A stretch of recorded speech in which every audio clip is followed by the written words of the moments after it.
Bonjour et bienvenue dans cette troisième vidéo. Elle porte donc sur l'œuvre de Courbet avec l'atelier du peintre allégorie réelle déterminant une phase de 7 années de ma vie artistique et morale.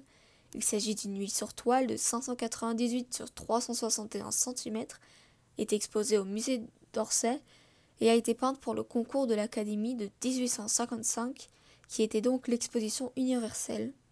L'Expo lui avait commandé une œuvre différente de son style habituel. Il y a donc répondu par une vengeance avec une provocation, puisque cette scène représente une scène de sa vie avec Baudelaire présent sur la toile. On remarque dans la partie gauche la société telle que le peintre la voit. Il s'agit donc du bas peuple, de la pauvreté et de la misère. Le fait que le peintre soit tourné face à eux est donc un refus de l'idéalisation et des sujets académiques. Les objets au sol, tels que une guitare, le chapeau, la dague ou encore le poseur, stigmatisent l'art académique. Dans la partie centrale, le peintre est en activité et le modèle se retrouve nu avec les habits aux pieds, juste derrière lui. C'est donc la réalité de l'activité du peintre. Toute action se déroule dans la partie inférieure du tableau, tandis que la partie supérieure est vide, ce qui lui a été beaucoup reproché lors de l'exposition. On voit des traits visibles, des faux effets d'inachevé. Il se veut inaptique et montre différentes étapes de peinture. Le tableau est dans le style du Jugement dernier, puisque le peintre se retrouve au centre à la place de Dieu, avec un décor dans le style cathédrale. En sachant l'auteur athée, on retrouve le Christ à gauche du tableau en croix, ce qui est donc un sujet académique. L'artiste fait alors trois irrévérences, avec en premier lieu le Christ qui n'est pas au milieu, puis le Christ qui est si bien caché qu'on ne le voit pas, il a été ainsi mis dans l'ombre, et enfin, dernière irrévérence, à la droite du Christ se trouvent les bons, d'après les bonnes croyances populaires. On voit ainsi le bas peuple, tandis qu'à sa gauche sont normalement les mauvais, et il s'agit là des politiques, des propriétaires et des riches. Avec cette peinture, il illustre sa conception. Il y a un refus d'académisme, puisqu'il est rempli de sujets académiques, mais tournés en dérision, en sachant que les sujets académiques, pour cela, le sujet définit la taille du tableau. Plus le genre est noble, plus la toile est grande. Dans ce cas-là, on peut voir par exemple un sujet de religion. Or ici, il y a un grand format pour un sujet sur la vie quotidienne. Il provoque encore une fois. De plus, derrière la toile de l'auteur, il y a reprise des motifs de la vanité. Ils étaient très à la mode au XVe et au XVIe siècle.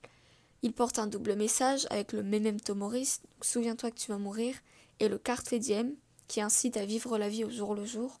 Ce sont différents symboles, avec le verre, le crâne, l'os, la putréfaction, les fleurs qui fanent, le sablier et la bougie, qui est généralement éteinte et consumée, les bulles de savon ou encore l'allumette. Ils sont souvent représentés dans les arts avec la musique ou une lutte, dans les instruments de science également, puisqu'il y a le compas, le livre. Il remet l'homme à sa place de mortel et montre la vanité des objets et des plaisirs humains. La guitare et le sombrero peut donc faire penser au symbole du romantisme qui était considéré comme désuet à l'époque. De plus, on retrouve un crâne posé sur des journaux. D'après certains, ce pourrait être le cimetière des idées, d'où l'interprétation de Courbet. Les sujets académiques se retrouvent dans l'ombre, tandis que le peuple et le nu sont dans la lumière. Pure provocation.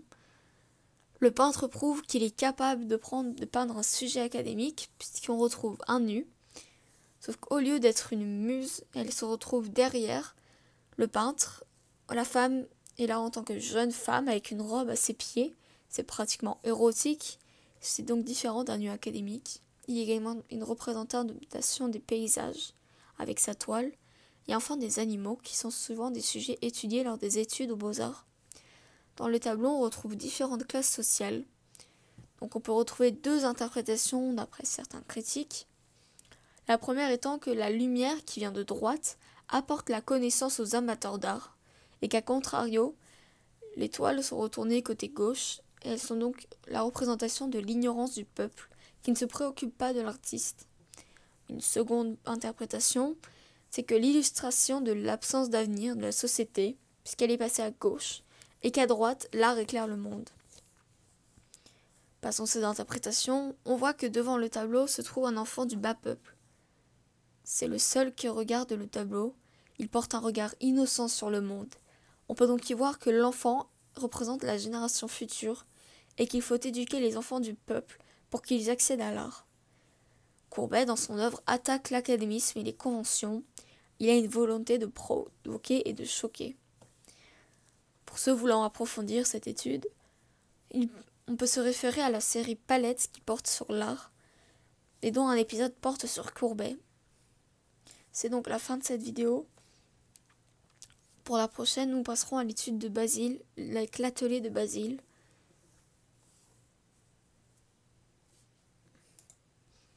Merci d'avoir écouté et je vous donne rendez-vous pour la prochaine vidéo.